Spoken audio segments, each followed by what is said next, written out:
Nuestro programa Palabra de Honor, que se pasa por Canal C, en donde yo no pretendo que aceptes mi opinión, sino que pienses antes de aceptar. Solo Homo sapiens, cuando la razón se ejerce en absoluta libertad. Hoy vamos a pasar una entrevista que le hice en la Bolsa de Comercio de Córdoba a Fernando Iglesias, una de las mentes más claras de la Argentina, por gentileza de la diputada nacional Leonor Martínez Villada.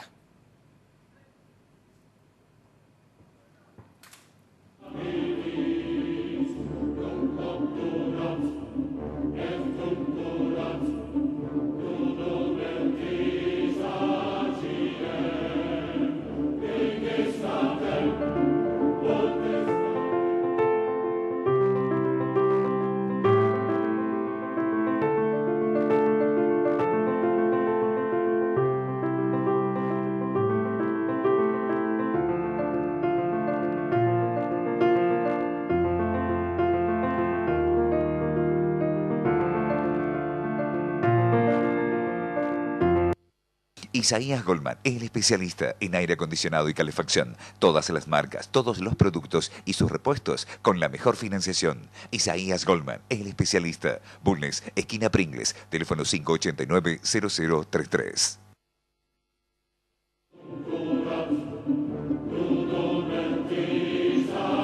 Fernando, muchísimas gracias. Acabas de dar una conferencia. Gracias por aceptar la entrevista. No sé cómo presentarlo. Si decir que es candidato a diputado nacional por Cambiemos, si decir que es uno de los mejores comunicadores de la Argentina, si decir que es un escritor. Yo creo que la mayor virtud de Fernando es que es una mente inteligente y libre. Gracias, Fernando. Primera pregunta. Hola. Hola. Yo creo, y muy poca gente lo ha dicho, pero el que mejor lo ha dicho sos vos, que esto no es un triunfo de una elección paso, sino que esto es el fin de un ciclo, que termina un ciclo de 70 años del peronismo. ¿Vos coincides conmigo? Mirá, para empezar, lo que se ganó fue un amistoso nada más. El verdadero partido es ahora en octubre y arranca 0-0. Ni siquiera es un primer tiempo donde te llevas los goles que hiciste. Acá empezamos de 0-0 y hay que ver cuál es el resultado de octubre. Yo tengo mucha fe, me parece que las PASO han sido un resultado extraordinario, pero creo además, yo que soy muy crítico del peronismo, que el derrotado no es solo el peronismo. El gran derrotado es el populismo en general. También a los candidatos que se presentaban como una cara limpia del populismo les ha ido muy mal. Tanto a quienes no estaban en el gobierno, pienso en Lustó, pienso en Massa, o a quienes estaban en el gobierno, pienso en Schiaretti o pienso en el socialismo de la provincia de Santa Fe. A todos les ha ido mal, porque me parece que lo que está sucediendo es una gran rebelión antipopulista que viene recorriendo toda la Argentina, desde la rebelión del campo en el 2008, a las manifestaciones masivas del 2012, a la marcha de los paraguas por Nisman del 2015, al 1 de abril. La sociedad argentina está harta del populismo, está harta de que le roban y está harta de que le roben en nombre del pueblo. Y me parece que eso es lo que se ha expresado en las PASO y la que tengo mucha esperanza vuelve a expresarse en las elecciones de octubre. Es decir, es un cambio de idea. Acá se sustituye una idea de vivir de la dádiva del Estado por la idea del esfuerzo propio a riesgo y a competencia. Mirá, hay una cosa fundamental. Cuando los kirchneristas hablan de la redistribución de la riqueza, la única redistribución de la riqueza que hubo en la Argentina fue de los sectores improductivos a los productivos, ¿no? Las industrias que no eran competitivas eran subsidiadas por el campo, que era productivo. Los trabajadores tenían que pagar una tasa desmesurada de impuesto a las ganancias para pagar subsidios a la desocupación, en donde había mucha gente con necesidades y que tenían el derecho a cobrarlo, y donde también había mucha gente que simplemente estaba ahí por falta de ganas de laburar. La minoría, creo yo. Me parece que un gran desafío de la Argentina presente y del futuro es lo contrario, es hacer que cada uno de los sectores económicos argentinos pueda incorporarse, que cada uno de los trabajadores pueda vivir de su trabajo y no de un subsidio. Y ese es un trabajo enorme que no se va a solucionar en un año, ni en 2, ni en 4, pero que este gobierno ha empezado a hacer y creo yo con bastante éxito. Te voy a hacer una pregunta que hay que contestarla con valentía y sinceridad. ¿Vos crees que el peronismo puede existir sin tener populismo, sin tener corrupción y sin tener un sindicalismo alienado a la política del partido? Bueno, mirá, a juzgar por lo que ha pasado hasta ahora, la respuesta es claramente no. Pero, digo, es una decisión que tiene que tomar el peronismo, no quienes no pertenecemos a esa corriente política. Si uno ve lo que hicieron desde la derrota del 2015, que fue probablemente la más grave de su historia, hasta ahora la respuesta debería ser no, porque uno ve los candidatos políticos que hay ahora y yo veo de un lado a Cambiemos y del otro lado veo a Cristina y a los que fueron funcionarios de Cristina, jefe de gabinete, ministro de Economía, ministro de Educación, secretarios de Comercio. Y eso muestra que durante 2 años, que el peronismo perdió 2 años. Si realmente querían renovarse, perdieron 2 años. Y perdieron 2 años porque no hicieron autocrítica. La crítica del peronismo la seguimos haciendo yo y algunos más. Nunca la hacen ellos en primera persona. Decían, la única autocrítica que hicieron, que pusimos malos candidatos, la culpa la tiene Aníbal, ahora fueron de nuevo y Cristina sacó menos votos que Aníbal. Me parece que hasta ahora el peronismo no ha hecho nada ni para renovar sus figuras, ni para renovar sus ideas, ni para renovar sus prácticas políticas. Pero, bueno, el futuro está abierto y todo el mundo tiene derecho a rehacerse. Yo hasta ahora no lo veo. No creo que esté sucediendo, pero quizás una nueva derrota en octubre los convenza. Lo que está para mí decidido, si en octubre se repite un resultado como este y si se mejora, que yo creo que se puede mejorar, es que el peronismo enfrenta un dilema de hierro, que es o se renueva en serio o desaparece como la fuerza política hegemónica o importante en la política argentina que fue. Bien, dada tu valentía y sinceridad, me animo a hacerte esta pregunta. ¿Vos crees que una persona que fue jefe de gabinete de Cristina puede decir ahora que es candidato que se opone a Cristina? Yo no sabía de la corrupción, yo no me enteré de la corrupción. Denuncias que yo, que soy un ciudadano común, me he enterado por el diario. Mirá, poder puede porque para eso está la democracia, pero me parece que no le ha ido bien. Y es una gran noticia, ¿no?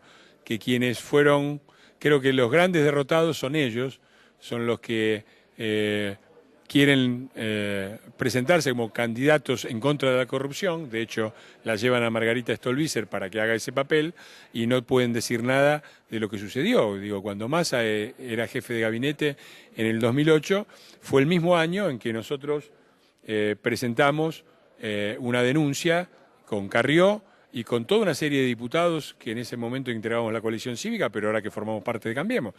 Patricia Bullrich, Fernandito Sánchez, Juan Carlos Morán, Toti Flores.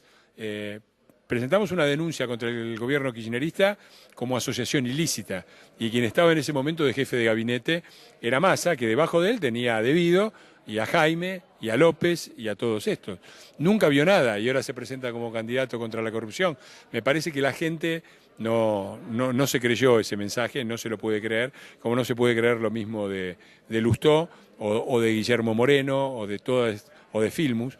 Me parece que una cosa es que miremos el futuro con esperanza, y yo creo que es un momento para mirar el futuro con esperanza. Me parece que la Argentina está dando pasos consistentes en cada elección para ir hacia un país nuevo. Y otra cosa, que nos olvidemos de lo que pasó hace muy pocos años, ¿no?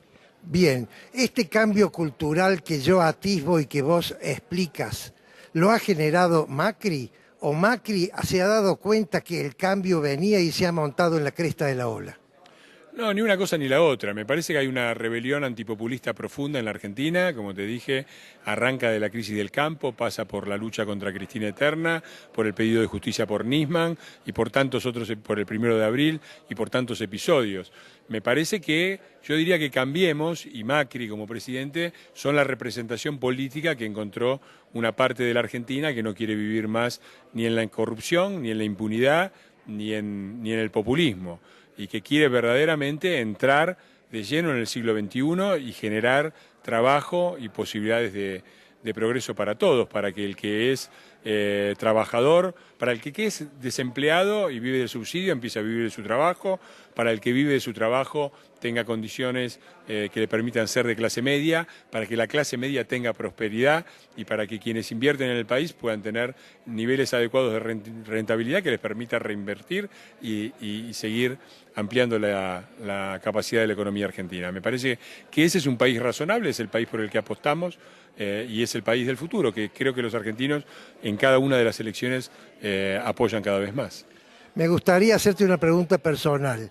¿Cuál es tu, discreta. ¿Cuál es tu origen intelectual? ¿De dónde vienes vos? ¿Qué estudios tienes? ¿A qué secundario fuiste? ¿Qué estudios tienes? ¿Y cuándo adquieres las ideas liberales tan raras en esta época y en este país?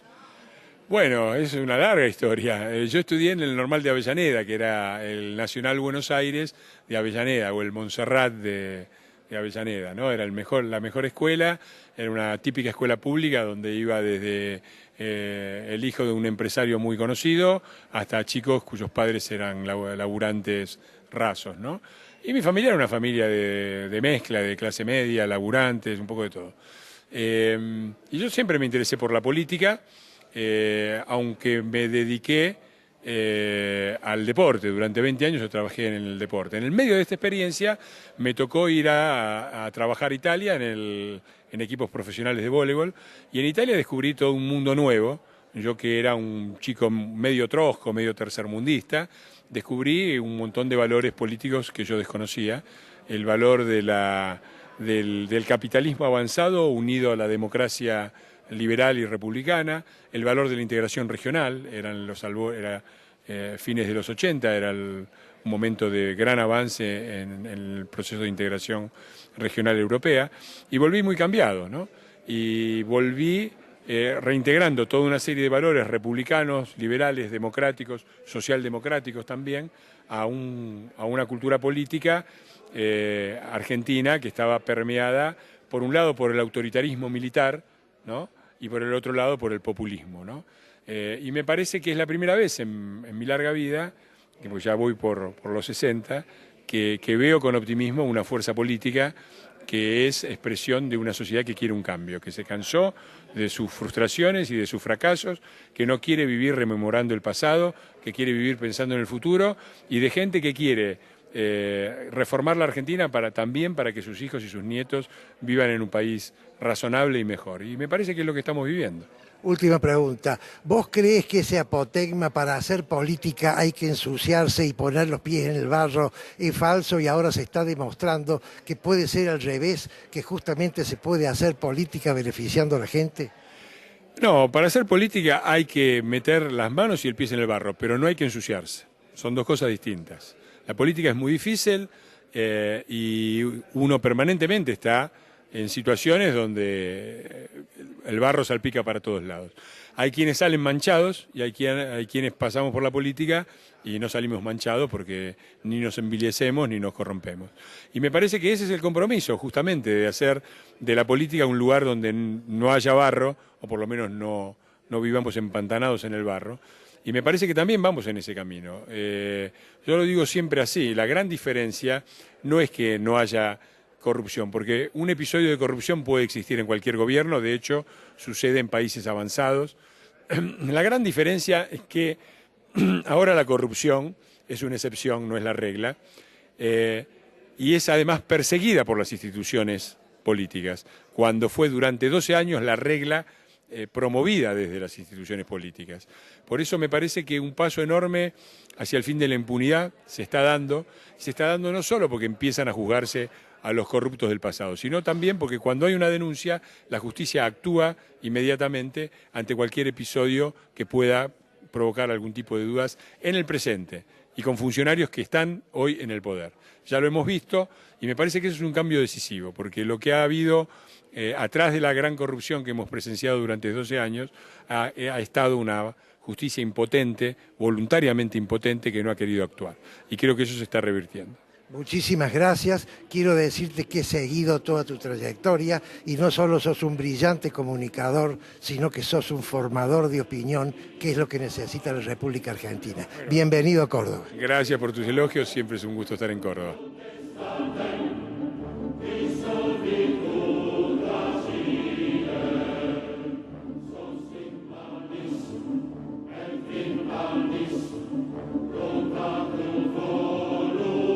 Isaías Goldman, el especialista en aire acondicionado y calefacción. Todas las marcas, todos los productos y sus repuestos con la mejor financiación. Isaías Goldman, el especialista. Bulnes, esquina Pringles, teléfono 589-0033. Centro Tomografía Computada Córdoba Sociedad Anónima. Instituto Ulton, líder en diagnóstico por imágenes. Primer instituto de cirugía ambulatoria mínimamente invasiva del interior del país. Avenida Vélez Arfiel 562, Córdoba, Argentina. Teléfono 0351-426-7700.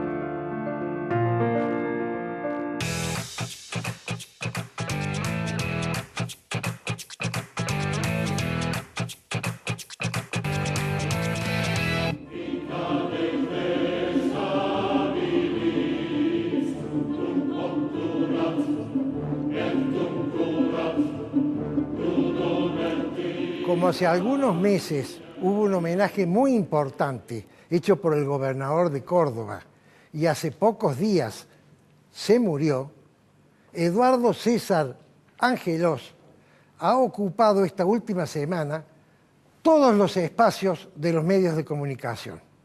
Y ha habido una corriente en donde reivindican la figura de Angelos, que estaba un poco en el olvido, y lo ponen como un arquetipo de la democracia. Yo tengo obligación de dar mi opinión, porque nosotros cuando creamos este programa con Prudencio, dijimos vamos a hacer un programa para decir lo que pensamos. Y a veces lo que yo pienso no es políticamente correcto, y esta vez es un poco eso, pero siempre con la verdad y con el respeto. Primero y antes que nada, la congoja por la muerte. La muerte siempre es una situación que duele. Segundo, el saludo a los familiares de Eduardo César Angelos y mis condolencias. Pero ahora viene la opinión, no la crítica a la persona, sino el análisis de la gestión de la persona. Cuando terminó el periodo de los militares y se llamó elecciones, después de la Guerra de las Malvinas, Alfonsín denunció un pacto síndico-militar, no sé si ustedes recuerdan, donde dijo, los sindicalistas han prometido a los militares que si ganan los peronistas no van a sacar la ley que ustedes acaban de hacer de autoamnistía donde borraban todo. Eso le dio el triunfo de las elecciones. Angelos en Córdoba también ganó las elecciones, pero no montado en el éxito de Alfonsín. Angelos ganó las elecciones porque tenía predicamento propio, heredado de épocas anteriores. Córdoba era radical desde antes. ¿Sabe desde cuándo? Desde Sabatini. Sabatini hizo todos los diques y todas las escuelas. Claro que hay que agregar que las hizo porque se encontró con superávit en la caja que le dejó el gobernador anterior, que era demócrata, que era Pedro J. Frías padre. Pero eso es otro cuento. ¿Qué hizo Angelós con el poder y el predicamento enorme que tenía? Lo utilizó para mantenerse en el poder mientras le duró el poder. Angelós gobernó su periodo y cuando el periodo se terminaba, cambió la constitución de la provincia de Córdoba para poder ser reelegido. Cambió la constitución para poder ser reelegido. Y acá hay una distorsión en el objetivo del gobernante. El gobernante en una república democrática gobierna para el bien de la comunidad y no toma decisiones donde primero se beneficia él. Y menos todavía si esta decisión es la modificación de la ley fundamental, que es el marco de referencia de todas las referencias. Cuando se le acabó el periodo, entonces se interpretó, a pesar de que él antes había dicho que no y lo había consultado con la almohada. Quemo la almohada, dijo, y voy a votar por la interpretación de que yo puedo tener otro mandato en esta Constitución nueva, que solo permite 2 mandatos. Pero el mandato número 1 es de la Constitución vieja, así que puedo tener un mandato número 3 en una Constitución que solo permite 2. Y como la justicia estaba alineada con el Poder Ejecutivo, y como el Poder Legislativo idem, entonces la justicia le votó que sí. Quiero decirles que cuando la interpretación de una norma se hace interpretando una letra que desvirtúa el espíritu de la norma, esa interpretación, mis queridos amigos, es aviesa. Y eso es lo que pasó en este caso. Y entonces Angelós gobernó por tercera vez, aunque la Constitución le permitía 2 veces, por una interpretación apoyada por los otros 2 poderes, pero además por el cuarto poder, por la opinión pública, que también estaba alineada con el doctor Angelós, que tenía una opinión pública a su favor, tremendamente a su favor. Entonces ustedes dirán, ¿y entonces de qué se queja? Si le votaban y si la opinión pública estaba a su favor, ¿de qué se queja usted? Me quejo de que en una república el marco es la ley y ni siquiera la opinión pública puede ir en contra de la ley. Lo que puede hacer más adelante es cambiar la ley, pero si cambia la ley en favor del gobernante, entonces lo que está haciendo es dándole prerrogativas a los intereses particulares. ¿Saben lo que es aprovecharse del manejo de la opinión pública para poder legalmente actuar en contra del espíritu de la ley? ¿Saben cómo se llama eso en mi pueblo? Eso en mi pueblo se llama populismo y es la desvirtuación del ejercicio republicano. De manera tal que, contestando a la pregunta, ¿Angelós era un arquetipo de la democracia? Yo creo que sí, pero la democracia sola no basta. La democracia es un sistema para elegir gobernantes. Y la república es el sistema que se inventó para que ese gobernante gobernara. Y la república necesita varios requisitos, pero voy a decir los 2 esenciales, porque con esto me basta. El primero es alternancia, que acá se evadió con esto que he explicado. El cambio de la Constitución y la interpretación de la nueva Constitución. Pero hay otro requisito fundamental, que si no, no hay república, que es la independencia de los poderes. Si el poder judicial está sujeto a los caprichos del poder ejecutivo, por más explicaciones que hayan dado los jueces o camaristas, no sé lo que eran, yo les quiero decir una cosa, un ejercicio muy fácil de hacer. Vayan a su casa y busquen 1500 estudiantes de tercer año del secundario que están estudiando instrucción cívica. Y pregúntenles a esos 1500 estudiantes que recién han leído la primera bolilla de instrucción cívica si ese fallo es un fallo correcto o no, y van a ver que los 1500 le dicen eso es un absurdo, va en contra del sentido común. De manera tal que si no hay independencia con el Poder Judicial y luego independencia con el Poder Legislativo, que no tomó las medidas del caso, entonces el funcionamiento de la República se parece más al funcionamiento de una republiqueta. Con la democracia no basta, mis queridos amigos, es necesario también ser republicano. Pero acá viene lo más grave de todos para terminar. Esto que hizo Angelos en Córdoba, lo hizo Menem en la Nación. Y lo hicieron la mayoría de los gobernadores en casi todas las provincias argentinas. Cambiaron la Constitución para ser reelectos. Y en muchas provincias, ni qué decirles, han puesto reelección indefinida. Hay provincias donde los gobernadores llevan 5, 6, 7 periodos y si no están él, están sus hermanos. De manera tal que desde que volvió la democracia, esto que voy a decir es muy triste y muy grave, desde que volvió la democracia, cuando empezó Alfonsín hasta el día de hoy, en los presidentes y los gobernadores en las provincias, excepción hecha de algunos pocos casos especiales, todos, o casi todos, perdón, los gobernantes han gobernado en el nuevo periodo de la democracia, anteponiendo sus intereses personales a los intereses de la comunidad, por lo menos en el marco regulatorio fundamental, que es lo más importante de todos. ¿Por qué digo esto que es políticamente incorrecto en un momento donde este político, la opinión pública lo tiene ensalzado por lo que ha ocurrido? Porque la gente nueva, la gente que no vivió esto, no estudia historia, hoy la gente no estudia historia, y entonces se queda con esta leyenda urbana. Y si las ideas se cambian, se trastocan, siempre digo que la idea genera la emoción, que genera la acción, que genera el resultado.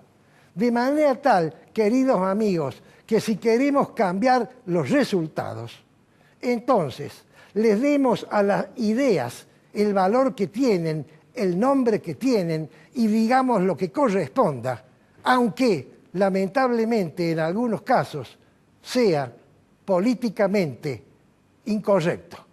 Es palabra de honor.